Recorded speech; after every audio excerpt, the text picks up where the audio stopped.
नमस्कार दोस्तों, यहाँ अपन आज शुरू करते हैं अपने राजस्थान में अपने बेगू किसान आंदोलन हो गया है।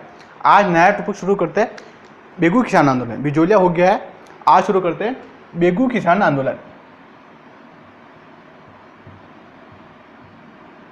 बेगू किसान आंदोलन, बेगू किसान आंदोलन, ठीक है। बेगू किसान आंदोलन, सबसे पहले देखें कि बेगू कहाँ पड़ता है। बेगू पड़ता है चित्तौड़गढ़ जिले में। कहाँ पड़ता है? चित्तौड़गढ़ जिले में बेगू पड़ता है।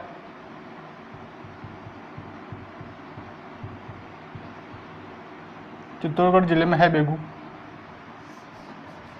कहाँ है? चित्तौड़गढ़ जिले में।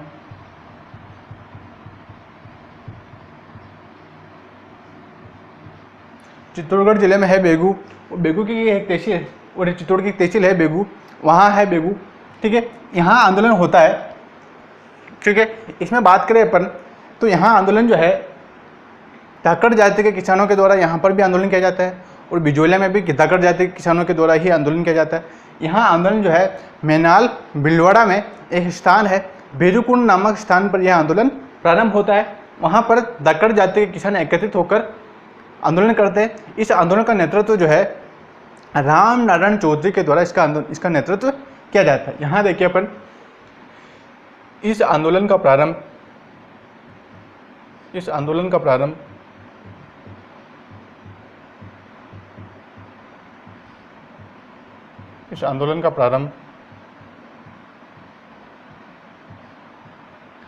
मैनाल के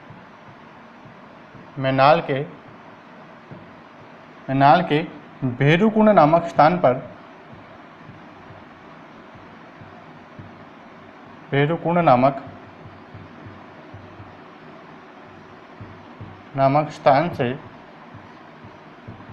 स्थान से यह आंदोलन प्रारंभ मैनाल के भेरूकुंड नामक स्थान से होता है, ठीक है। नामक स्थान से होता है।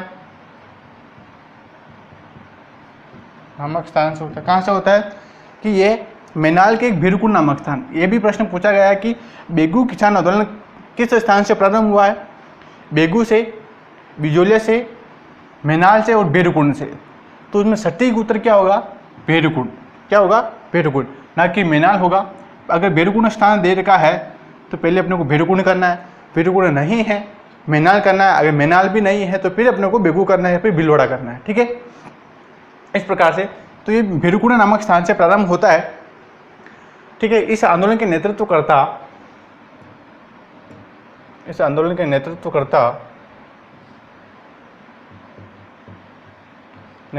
कौन है? राम नारायण चौधरी है।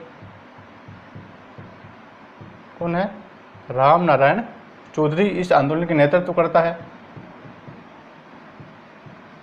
ठीक है। रामनारायण चौधरी के द्वारा बेगू किसान आंदोलन का नेतृत्व किया जाता है। ये उन्हें याद रखने की चीज़ है, याद रखने की बात है कि बेगू किसान आंदोलन का नेतृत्व रामनारायण चौधरी के द्वारा किया जाता है और बिजोलिया किसान आंदोलन का नेतृत्व जो है पहले साधु सीताराम दास जी के द्वारा किया जाता है। उसके बाद में विजय सिंह पथिक भी उस आंदोलन में आ जाते हैं, ठीक है। ये हो गया रामनारायण चौधरी के द्वारा नेतृत्व किया जाता है। और इस आंदोलन का जो है ये आंदोलन जो 1921 में प्रारंभ होता है। कब प्रारंभ होता है? 1921 में प्रारंभ होता है। 1921 से प्रारंभ होता है। कब होता है? 1921 में यह आंदोलन प्रारंभ होता है। कौन सा? बेगू किसान आंदोलन का प्रारंभ होता है 1921 में प्रारंभ होता है, ठीक है। 2 वर्षों के लगातार प्रयास करने के बाद, किसानों के द्वारा 2 वर्ष लगातार संघर्ष करने के बाद वहाँ के जागीरदार थे एक अनूप सिंह और किसानों के बीच में समझौता हो जाता है, ठीक है। यहाँ देखिए अपन 2 वर्षों के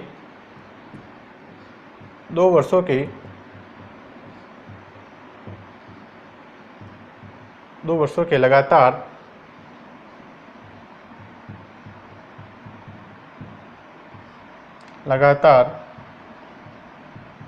संघर्ष के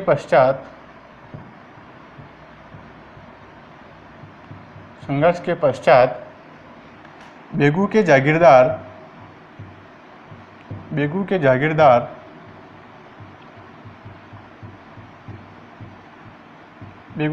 कौन होते हैं? अनूप सिंह होते। कौन होते हैं? अनूप सिंह। बेगू के जागीरदार अनूप सिंह वह किसानों के बीच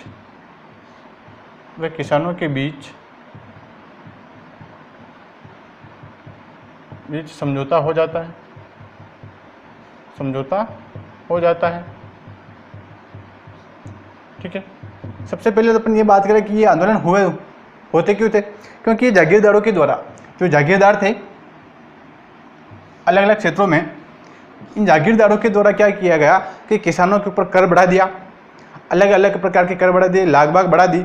तो इससे क्या हुआ कि किसान नाराज होकर किसानों ने आंदोलन करना शुरू कर दिया कि हमारे ऊपर पहले से उपज नहीं है, तुम इतना कर लगा रहे, तो हम कहाँ से देंगे तुम्हारे को इतना कर। तो इस प्रकार से किसान जो है एकत्रित होकर उन्होंने आंदोलन करना शुरू कर दिया, इसलिए किसान आंदोलन चर्चा में आए।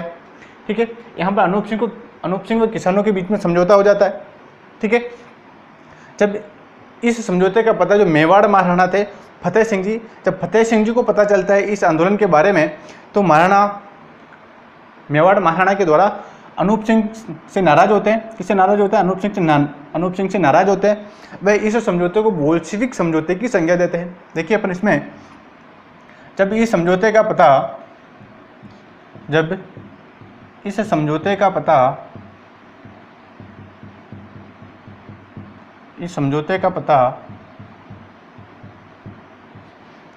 मेवाड़ महाराणा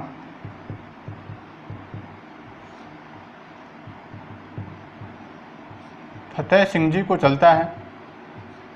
फतेह सिंह जी को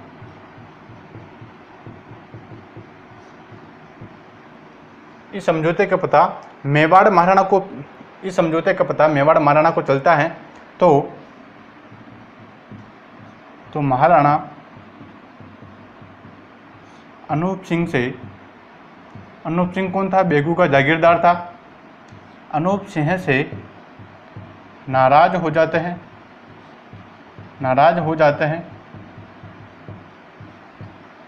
जाते हैं। वह इस समझौते को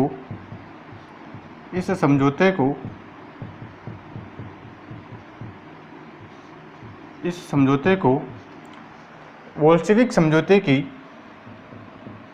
कौन सी संज्ञा देते हैं? बोल्शेविक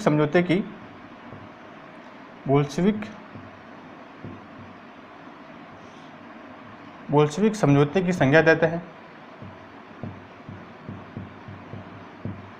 बोल्शेविक समझौते की संज्ञा देते हैं। ठीक है, किसकी संज्ञा देते हैं? इसको बोल्शेविक समझौते की संज्ञा देते हैं। किसको? इसको जो बेगू किसान आंदोलन के अंतर्गत किसानों और अनूप सिंह के बीच में जो समझौता हो जाता है, इस समझौते का जब पता जो है मेवाड़ महाराणा को पता चलता है। मेवाड़ महाराणा कौन थे उस समय? फतेह सिंह जी थे। जब फतेह सिंह जी को पता चलता है, तो फतेह सिंह जी जो अनूप सिंह से नाराज हो जाते हैं कि तूने मेरे से बिना पूछे ये काम क्यों किया, कर क्यों बढ़ाया। अगर जब मैं ही नहीं कह रहा हूँ, जब तक प्रधानमंत्री कुछ नहीं कहता तब तक मुख्यमंत्री कुछ नहीं कर सकता है। तब मुख्यमंत्री कौन था? मतलब पूरे मेवाड़ का हेड कौन था?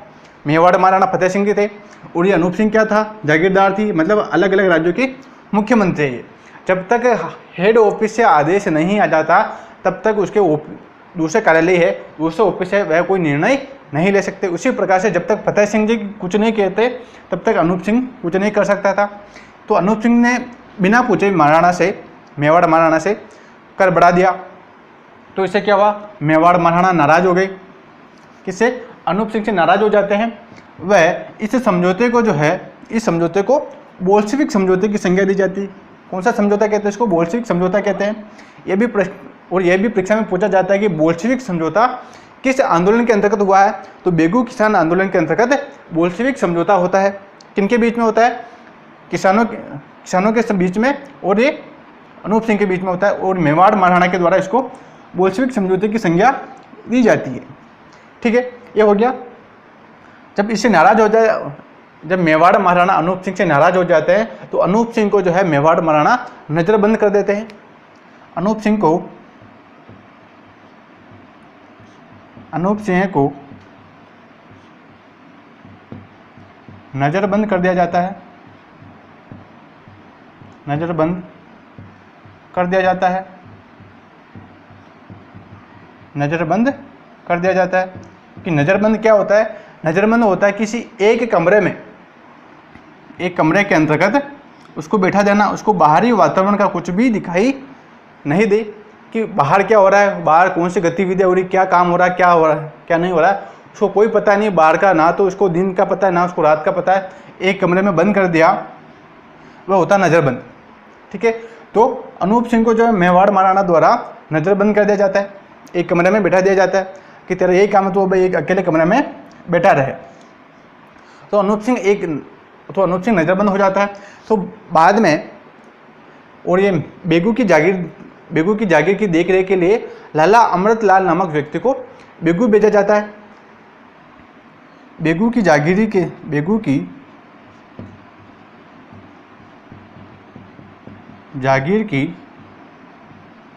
देख रेख के लिए क्योंकि मेवाड़ रियासत में आता था, जो बेगू किसान आंदोलन जो है मेवाड़ रियासत में आता था, तो यहाँ की सारी गतिविधियाँ किसके साथ में थी? मेवाड़ महाराणा के हाथ में थी। तो बेगू की जागीर की देखरेख के लिए लाला अमृतलाल को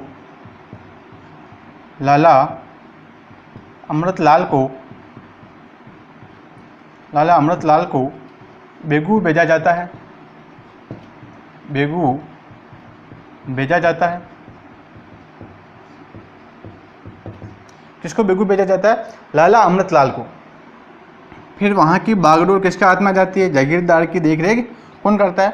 लाला अमृतलाल करता है। अनूप सिंह की जगह पर कौन आ जाता है? लाला अमृतलाल आ जाता है। सारा काम बेगू की जागीर का देखरेख कौन करता है? लाला अमृतलाल करता है। ठीक है, फिर क्या होता है?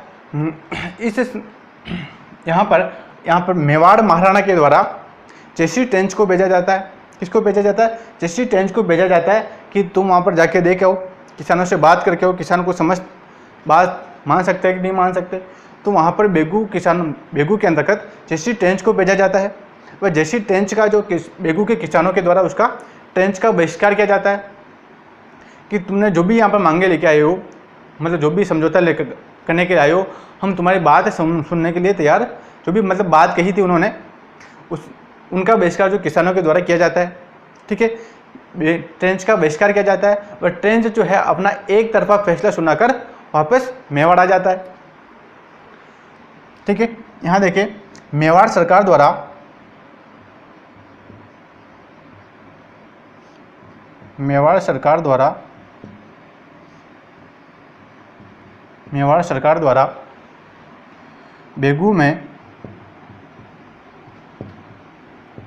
बेगू में जेसी टेंच को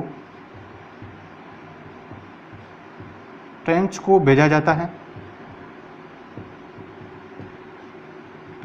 टेंच को भेजा जाता है। वह किसानों के द्वारा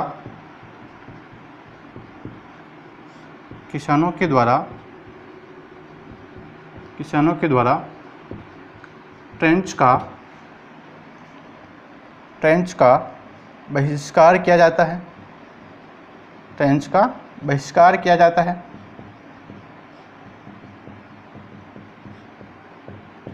टेंच का बहिष्कार कौन करते हैं? वहाँ के किसानों के द्वारा टेंच का बहिष्कार किया जाता है कि टेंच जो भी निर्णय यहाँ पे लेके आया है वे सारे निर्णय सही नहीं है, हमारी मांगे इस निर्णय के मुताबिक सही खरी नहीं उतरती हैं। तो वहाँ के किसान जो है बहिष्कार करते हैं वहाँ का जेसी टेंच का।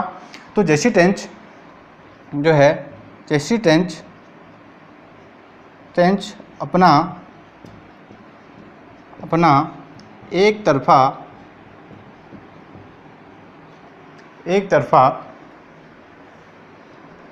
निर्णय सुनाकर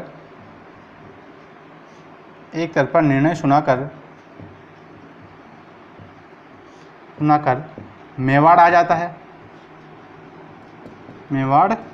जाता है। तो इसका यही काम था जेसी टेंच का कि वहाँ पर बेगू के अंतर्गत जाकर किसानों से बात करने के लिए भेजा था। तो ये बात करता है तो किसान इसका बहिष्कार करते हैं। और किसान इसका बहिष्कार करते हैं, तो ये अपना निर्णय जो है एक तरफा सुनाकर वापस मेवाड़ लौट जाता है कि मैंने अपनी बात रख दी, किसान माने या ना माने। ठीक है, इसके बाद में आगे देखें।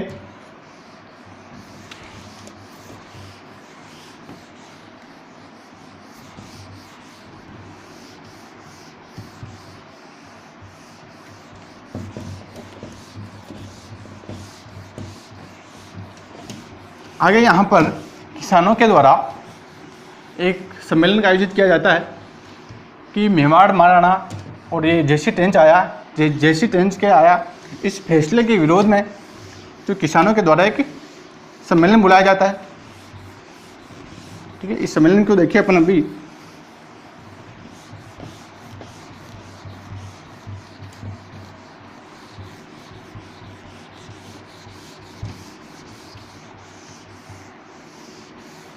ठीक है, यहाँ देखें कि इसका टेंच का बहिष्कार किया जाता है। टेंच अपना एक तरफा निर्णय सुनाकर मेवाड़ लौट जाता है। उसके बाद में क्या होता है कि किसानों के द्वारा एक सम्मेलन आयोजित किया जाता है 13 जुलाई 1923 को। वो सम्मेलन जो गोविंदपुरा नामक स्थान पर आयोजित किया जाता है। वहाँ पर जब पुलिस को पता चलता है तो पुलिस वहाँ पर आकर गोलीबारी करना शुरू कर देती है। इस गोलीबारी में रूपाजी व कृपाजी नामक 2 किसान शहीद हो जाते हैं। यहाँ देखें, इस फैसले के विरोध में, इस फैसले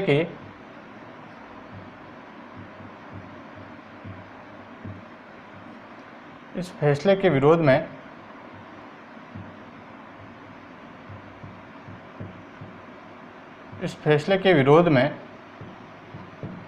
में किसानों द्वारा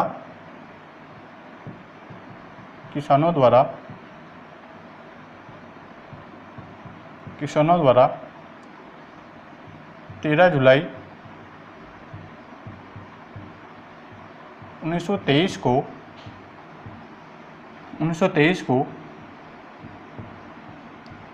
एक सम्मेलन का आयोजित किया जाता है। एक सम्मेलन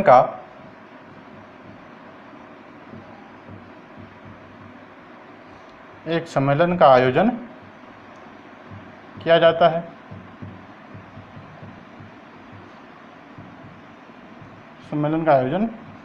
जाता है। कि वहाँ पर बेगू के किसानों के द्वारा कब 13 जुलाई 1923 को एक सम्मेलन बुलाया जाता है। यह सम्मेलन जो है, यह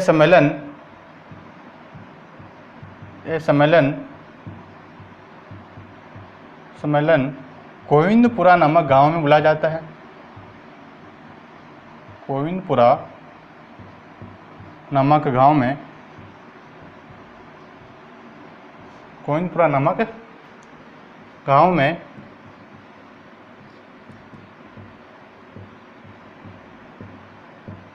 बुलाया जाता है। गोविंदपुरा नामक गांव में यह आंदोलन, इस सम्मेलन का आयोजन किया जाता है। ठीक है, और इस आंदोलन का नेतृत्व कौन कर रहे थे? नेतृत्व को था रामनारायण चौधरी थे। रामनारायण चौधरी के नेतृत्व में यह सम्मेलन कब 13 जुलाई 1923 को यह सम्मेलन बुलाया जाता है। ठीक है, और इस सम्मेलन में पुलिस गोलीबारी में, इस सम्मेलन में पुलिस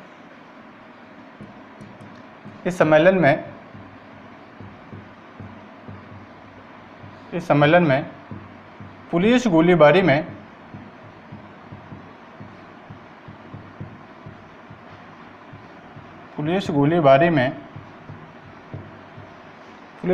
में रूपाजी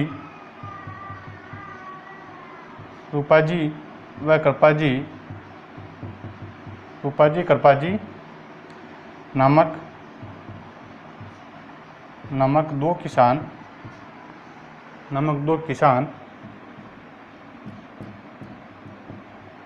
किसान शहीद हो जाते हैं। 2 किसान शहीद हो जाते हैं। ये यहाँ पर सम्मेलन आयोजित करते हैं और पुलिस को पता चल जाता है। एक सम्मेलन कहाँ आयोजित करते हैं? गोविंदपुरा नामक स्थान पर एक सम्मेलन आयोजित करते हैं। कौन? बेगू के धक्कड़ जाति के किसानों के द्वारा सम्मेलन आयोजित किया जाता है गोविंदपुरा नामक स्थान पर 13 जुलाई 1923 को इस सम्मेलन का पता पुलिस को लग जाने पर पुलिस इस सम्मेलन में आ जाती है और पुलिस गोलीबारी में रूपाजी व कृपाजी नामक 2 किसान शहीद हो जाते हैं। इनका भी प्रश्न बनता है कि रूपाजी कृपाजी नामक किसानों का संबंध कहाँ से था, तो बेगू किसान आंदोलन से था। और आगे पूछ लिया जाए बिजोलिया किसान आंदोलन में कौन थे, नानजी पटेल व ठाकरे पटेल। कौन थे, नानजी पटेल व ठाकरे पटेल। दोनों कहाँ से थे, बिजोलिया से थे। ठीक है, रूपाजी कृपाजी बेगू से थे, नानजी पटेल और ठाकरे पटेल बिजोलिया किसान आंदोलन से इनका संबंध है। ठीक है, आगे बात करें, यहाँ पर इनको गोली लग जाती है, इस सम्मेलन में 2 किसान शहीद हो जाते हैं। और भी वर्तमान में रूपाजी व कृपाजी जो है इनके नाम पर अभी बेगू के अंतर्गत एक महाविद्यालय संचालित है रूपाजी कृपाजी नाम से। ठीक है, ये इनको शहीद की उपाधि मिली है।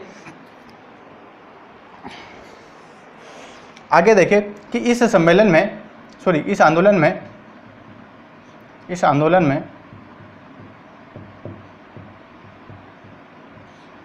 में विजय सिंह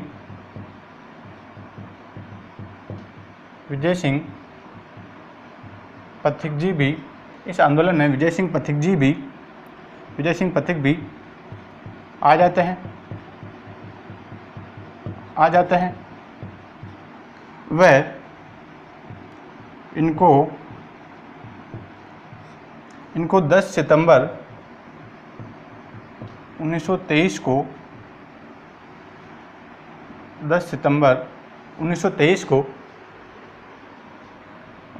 को पुलिस द्वारा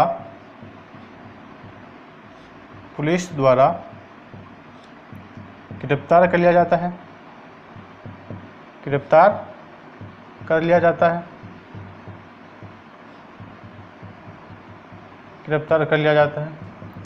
कि इस आंदोलन को भड़कते हुए देखकर विजय सिंह पथिक जी थे, ये बिजोलिया किसान आंदोलन का नेतृत्व कर रहे थे, यह भी बेगू किसान आंदोलन में आ जाते हैं। रामनारायण चौधरी व विजय सिंह पथिक दोनों के द्वारा इस आंदोलन का नेतृत्व किया जाता है। वह इनको 10 सितंबर 1923 को इनको पुलिस द्वारा गिरफ्तार कर लिया जाता है। ठीक है, इनको 10 सितंबर 1923 को पुलिस गिरफ्तार कर लेती है। ठीक है, यह इनकी बात खत्म हो जाती है। ठीक है, फिर 1925 में किसान व मेवाड़ महाराणा कौन थे, फतेह सिंह जी, दोनों के बीच में समझौता होता है। वह अधिकांश मांगे किसानों की मान ली जाती है। वह यह आंदोलन यहाँ पर समाप्त हो जाता है। ठीक है, 1925 में मेवाड़ महाराणा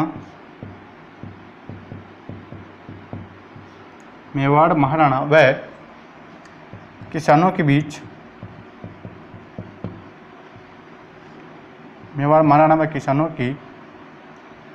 बीच समझौता हो जाता है।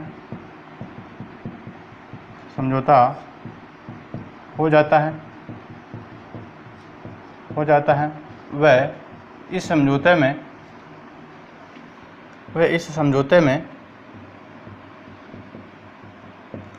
में किसानों की अधिकांश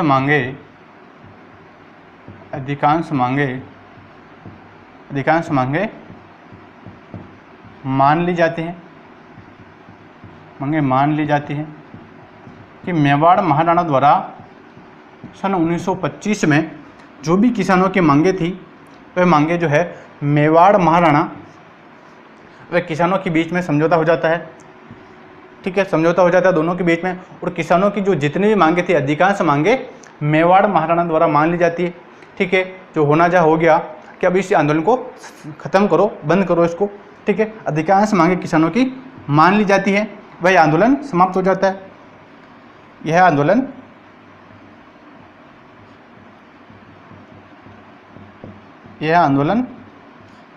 समाप्त हो जाता है।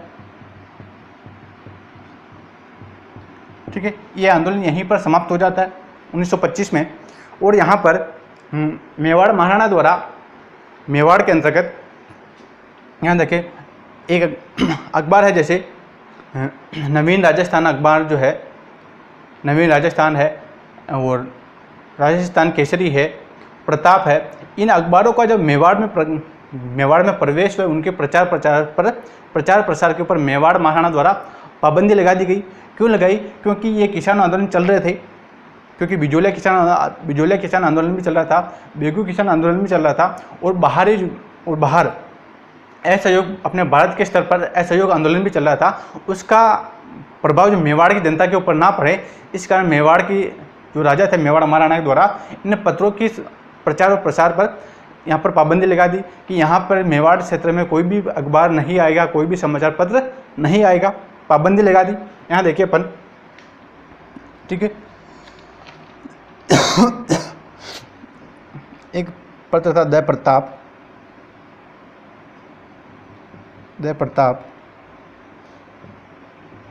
प्रताप जो कानपुर से प्रकाशित होता था। कहाँ से होता था? कानपुर से प्रकाशित होता था। और दूसरा राजस्थान केसरी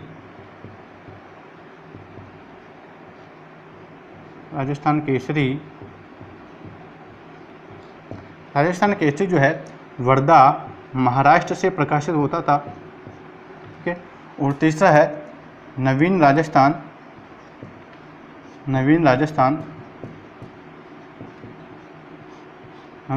जो है अजमेर से प्रकाशित होता था। द प्रताप नामक अखबारों का समाचार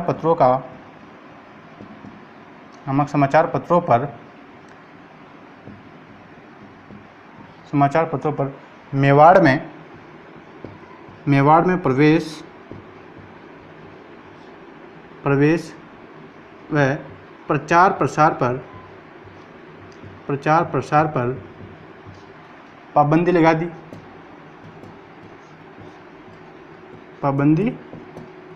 दी। गई।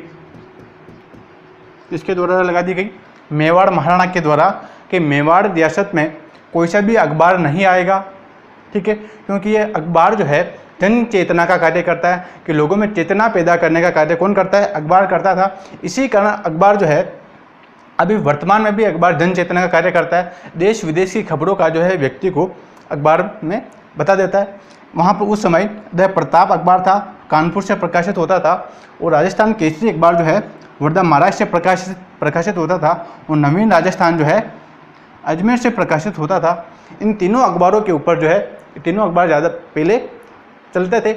उस समय मेवाड़ महाराणा द्वारा नामक समाचार पत्रों पर प्रवेश व प्रचार प्रसार पर इनकी पाबंदी लगा देते हैं कि मेवाड़ के अंतर्गत मेवाड़ रियासत में किसी प्रकार का अखबार नहीं आएगा, क्योंकि ये अखबार आने पर लोगों में चेतना पैदा होती और लोगों के अंदर और ज़्यादा आंदोलन पैदा करते। इस कारण मेवाड़ के महाराणा ने सोचा इन पत्रों का यहाँ पर पाबंदी लगाकर लोगों को आराम से रख दिया जाए, ठीक है। इस प्रकार से बेगू किसान आंदोलन समाप्त होता है।